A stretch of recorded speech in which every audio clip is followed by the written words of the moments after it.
je me présente, Anne-Sophie, infirmière-chef au préopératoire. Donc, premièrement, notre équipe couvre la partie préopératoire, donc la préparation du patient avant la chirurgie. Mais il faut savoir aussi qu'on assure un suivi post-opératoire. Ce détail va vous permettre de bien comprendre le fonctionnement à la clinique.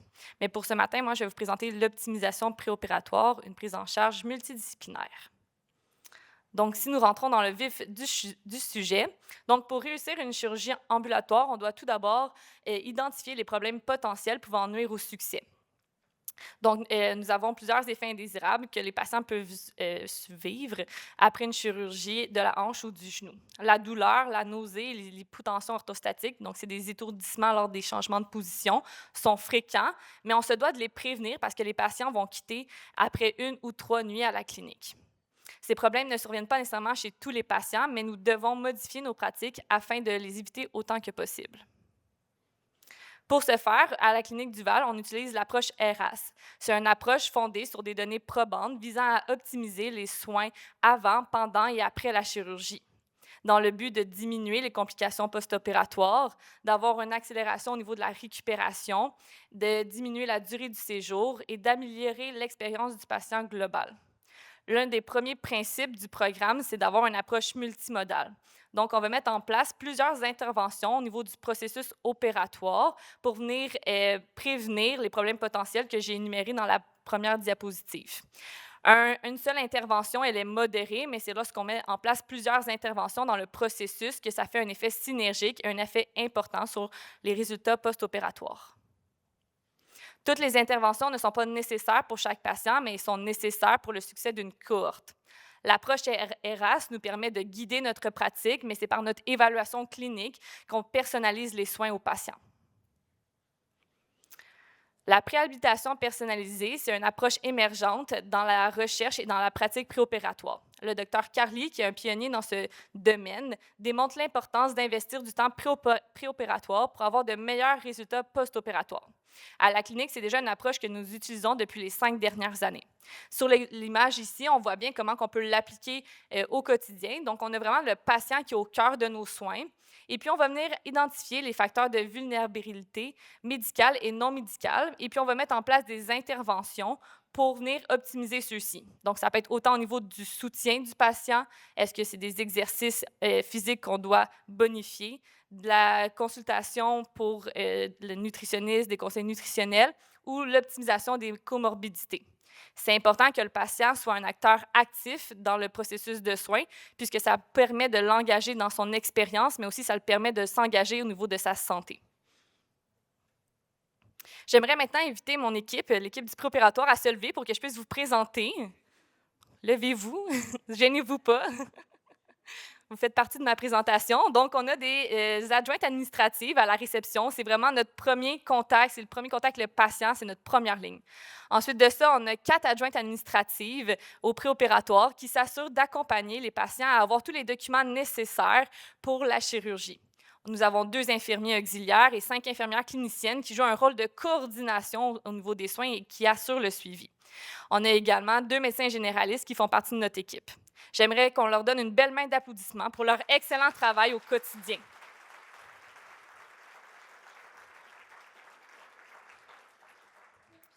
Donc, le point de départ, lorsque le patient vient à la clinique, c'est bien sûr de rencontrer le chirurgien qui va confirmer au patient s'il est candidat pour avoir une prothèse de hanche ou de genou à la clinique.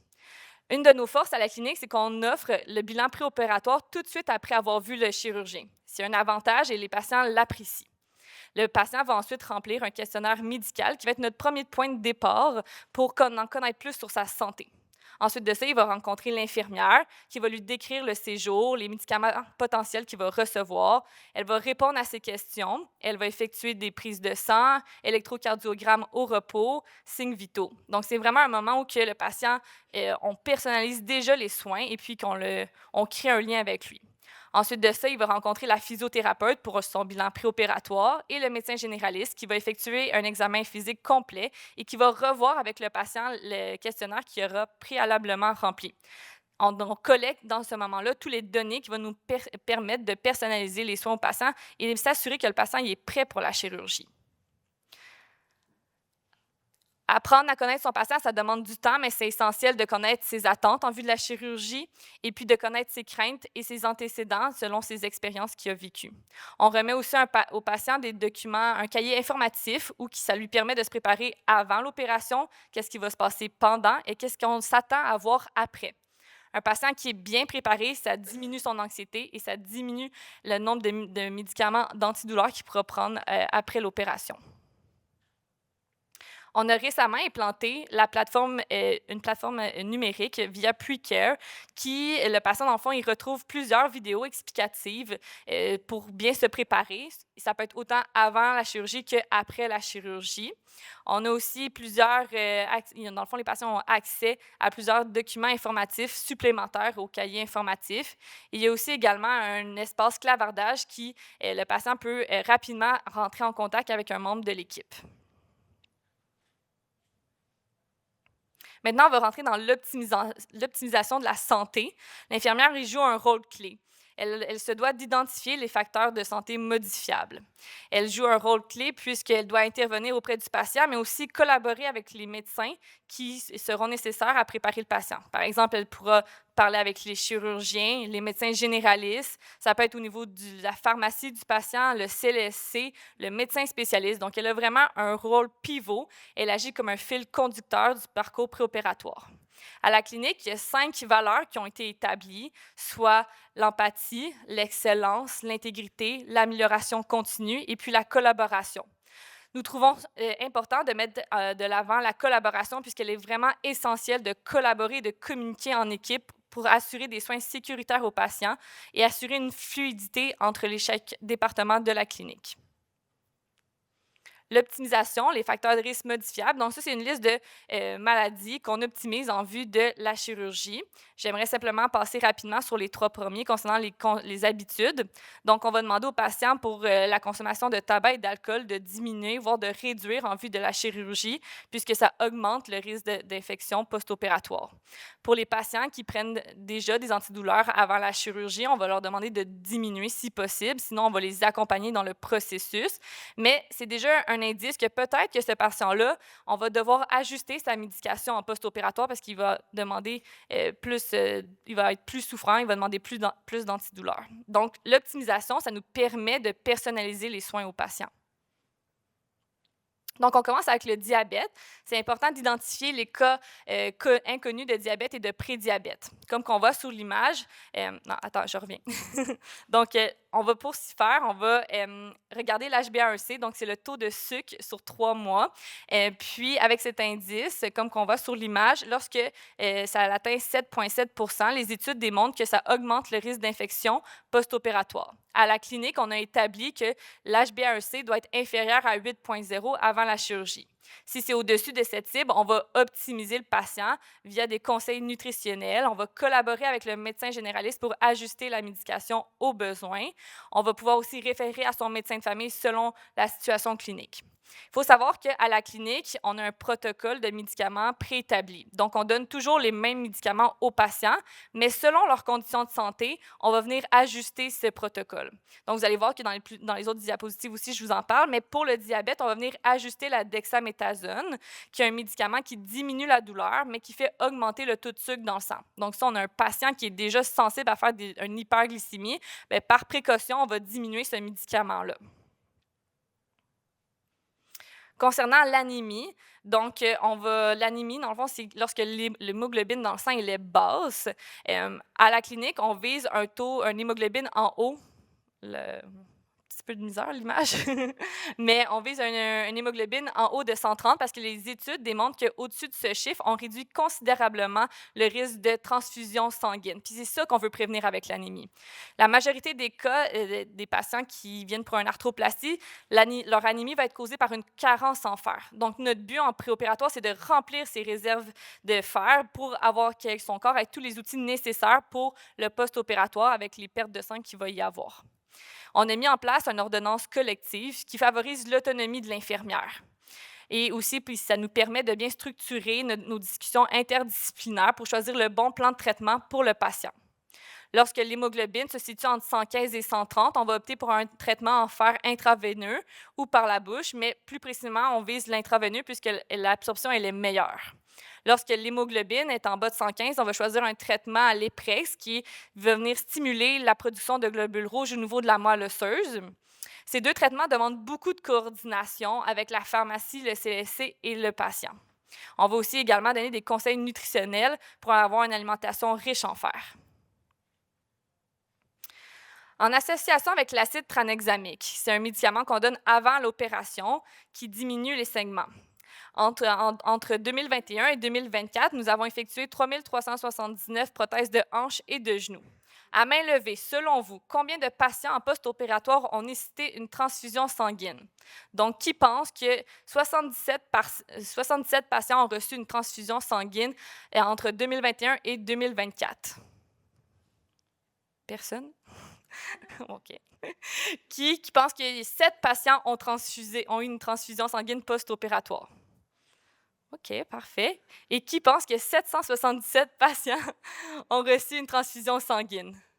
Bon, clairement que la réponse B, elle est, vous pensez que c'est la bonne. Donc, effectivement, c'est la bonne. 7 patients ont reçu une transfusion sanguine, ce qui est vraiment excellent puisque ça l'équivaut à un taux de 0,2. Puis les recherches démontrent qu'on devrait plutôt s'attendre à un taux de 2,3 %. Donc, notre protocole est vraiment efficace auprès de notre clientèle. Donc, j'ai parlé dans le début de présentation de prévenir les potentiels problèmes. L'un d'eux était la rétention vésicale, qui est l'incapacité à vider la vessie. C'est favorisé par l'anesthésie rachidienne que les patients reçoivent durant l'opération. Ça diminue le réflexe mictionnel et ça diminue la sensation de remplissage vésical. Également, les hommes qui présentent des symptômes de prostatisme qu'on aura dépisté via notre questionnaire médical, on va leur donner le Flomax, qui est un médicament à prendre avant et après la chirurgie, puisque ces patients-là sont plus à risque de faire de la rétention vésicale. Pour les patients qui sont connus avec des maladies rénales, on va s'assurer que leur fonction rénale elle est optimale avant la chirurgie. Si leur fonction rénale elle est précaire, on va retirer de notre protocole le Celebrex, puisqu'il vient là, augmenter l'insuffisance rénale chronique. La malnutrition, c'est important de l'optimiser en vue de la chirurgie parce que ça augmente le risque d'infection et aussi ça peut occasionner des problèmes de cicatrisation. La malnutrition, c'est un déficit en calories, en protéines ou en macronutriments. Nous avons établi une liste de 6 critères à la clinique et lorsqu'un de ces patients présente un de ces critères, par exemple une personne âgée de 80 ans qui est maigre, on va leur donner au préopératoire des formules de multinutriments riches en protéines à prendre 14 jours avant l'opération. Ça permet de maintenir la masse musculaire, de soutenir le système immunitaire, de favoriser la cicatrisation. Pour le système pulmonaire, donc les patients qui sont connus avec de l'asthme ou des maladies pulmonaires obstructives, on va s'assurer que leur état est stable avant la chirurgie et qu'ils sont compliants à leur traitement. Si leur maladie elle est modérée à sévère, on va retirer de notre protocole le Lyrica, qui, les recherches démontrent que ça pourrait augmenter le risque de complications pulmonaires. Les patients avec de l'apnée du sommeil, on leur demande d'apporter leur CPAP à la clinique et ceux qui on suspecte un apnée du sommeil non diagnostiqué, on va faire le dépistage avant la chirurgie, puisque ces patients sont plus à risque de faire de la désaturation et une dépression respiratoire après la chirurgie. Les patients qui prennent l'Ozempic, on leur demande de l'arrêter 3 semaines avant la chirurgie pour rétablir une vidange gastrique normale et donc de diminuer le risque d'aspiration pulmonaire durant l'opération. Concernant la condition cardiaque, donc c'est important d'identifier les maladies inconnues. Ça peut arriver que les médecins généralistes, lors de leur examen physique, découvrent un souffle cardiaque non connu. Donc, c'est important de l'investiguer pour s'assurer que l'état de santé du patient est stable. Pour les patients qui sont déjà connus avec des maladies cardiaques, on va demander à leur cardiologue si il approuve la chirurgie et c'est quoi leurs recommandations. L'hypertension artérielle, c'est important de l'optimiser avant de la chirurgie pour éviter des pics hypertensifs ou des chutes hypotension brutales qui pourraient amener à favoriser des complications cardiaques post-opératoires. Les patients qui ont eu déjà des antécédents de maladies thromboemboliques comme les AVC, embolie pulmonaire ou thrombose veineuse profonde, ça, dans le fond, c'est quand il y a un caillot au niveau des veines qui se forme, sont plus susceptibles de refaire ce même type d'événement et surtout dans un contexte chirurgical. Donc, on va mettre en place là, dans notre protocole de médicaments on va en fait changer les anticoagulants. On va mettre des anticoagulants directs pour ces patients, puis on va également éviter de leur donner de l'acide tranexamique. L'insuffisance veineuse, comme vous voyez sur la photo, c'est important de l'optimiser en vue de la chirurgie pour diminuer les complications post-opératoires. On veut diminuer l'enflure et on va pour ça prendre un traitement de bas compression, un traitement mécanique. Si les patients ont déjà des plaies avant la chirurgie, c'est important qu'ils soient guéris avant la chirurgie parce qu'on ne voudrait pas que ça augmente les risques de complications post-opératoires. Pour maintenant, on rentre plus dans la section où on prépare le patient en vue de la chirurgie. Donc, c'est important d'avoir une liste à jour de médicaments au dossier. Voici une liste de médicaments fréquemment arrêtés pour assurer la sécurité du patient avant la chirurgie. Ça sera là, nommé là, lors de l'appel avec l'infirmière et le patient. Bien évidemment, c'est important de respecter les allergies et intolérances du patient. Toutefois, s'ils ont une allergie à une molécule d'un médicament qu'on utilise de notre protocole, on a déjà établi une molécule alternative pour assurer une fluidité dans nos soins. Évidemment, le rôle de l'anesthésiste au préopératoire est important. On a établi une feuille de critères et lorsque le dossier est complet, l'infirmière va prendre le dossier et s'assurer que, dans le fond, si le patient a un critère de notre liste, on va devoir envoyer le dossier à l'anesthésie qui va nous émettre soit son approbation ou ses recommandations. À la clinique, on a vraiment une approche multidisciplinaire pour assurer des soins sécuritaires aux patients. Lorsque le dossier est final, l'infirmière s'assure de faire une dernière revue et va appeler le patient pour lui donner les recommandations. C'est un moment clé pour créer le lien avec le patient. Et dans le fond, qu'est-ce que dans cet appel-là, on parle de plusieurs choses, mais on parle aussi les consignes sur l'arrêt de la médication préopératoire. On va déjà parler avec le patient sur la préparation du retour à domicile. Donc, comment il voit son retour à la maison, qu'est-ce qu'il a mis en place. On va l'encourager à débuter ses exercices pour favoriser une récupération post-opératoire et on va lui remettre des documents informatifs selon ses besoins, mais aussi selon ce qu'on aura dépisté durant le préopératoire. La veille de la chirurgie, le patient doit prendre une douche au savon de chlorhexidine ainsi que le matin. Il n'est pas rare que certains patients n'arrivent pas à prendre la douche le matin de l'opération, mais l'unité de soins s'accommode facilement pour avoir les meilleures pratiques avec les patients. Également, à la clinique, on pratique un protocole de jeûne limité, donc les patients peuvent manger jusqu'à 6 heures, un repas léger, et jusqu'à 2 heures de boire des liquides clairs. Également, au préopératoire, on leur a remis un sachet de boissons glucidiques à prendre avant leur arrivée à la clinique, dans le but de diminuer les nausées, stabiliser leur taux de sucre et avoir une meilleure énergie avant l'opération pour favoriser leur récupération. Voici le protocole de médicaments. Donc, ce qu'il faut retenir, ma collègue Imane va vous le présenter après le dîner, mais déjà au préopératoire, on vient modifier ce protocole pour assurer une fluidité dans nos soins et une meilleure communication entre les différents secteurs. Ce qu'il faut retenir, l'optimisation préopératoire est un élément indispensable au succès de la chirurgie. Cela demande du temps, mais il ne faut pas hésiter à retarder la chirurgie. Avoir une approche de soins qui doit être personnalisée. Chaque intervenant de l'équipe a le devoir d'identifier ou de remettre en question des éléments du processus de soins. La prise en charge interdisciplinaire est indispensable. Merci de votre écoute.